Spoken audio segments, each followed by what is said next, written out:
October the 5th, I think, was a game changer. That was the moment when we realised this has changed. And it had changed insofar as the middle class and others decided we can't allow this to happen.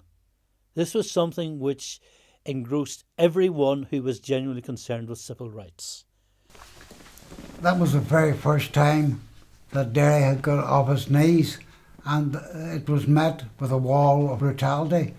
There were water cannons used, there was CS gas used, and above all there were batons used. But that was my first introduction to a problem of housing or whatever in Northern Ireland, and I was totally inactive. But that's how I recall so clearly me coming back from that event in Duke Street to my little 2-up, 2-down house with the scullery that was about 10 feet square that had no bathroom. And I said to myself, and these people are saying I'm discriminating against them? What sort of conditions are they in if this is what I'm in? Of course, I then discovered their conditions were very similar to mine. It was the enthusiasm and the zeal with which the RUC set about beating Catholics. That's what it was about.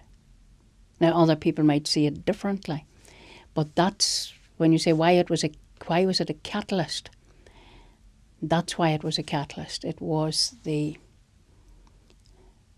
as if the entire state depended on beating those people back so that they would not come out again.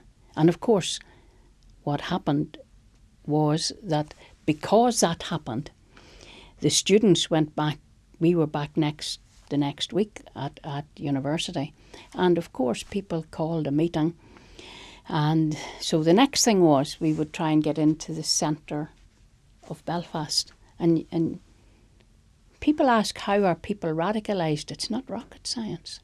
Well, we had the march, and then the march in Derry was attacked, of course, by the RUC, and that was when the first baton cracked the first skull in Duke Street in Derry on October the 5th. That was a game changer. Afterwards, there was such anger. The anger was about the behaviour of the police, not about the banning of the march, and it wasn't a sudden uprush in favour of the strategy of marching, sort of, and getting large numbers of people on the street. It wasn't that sort of. It was the cops attacking the march, and and we were able to relate that, and quite rightly so, to what was happening in the United States, what was happening elsewhere.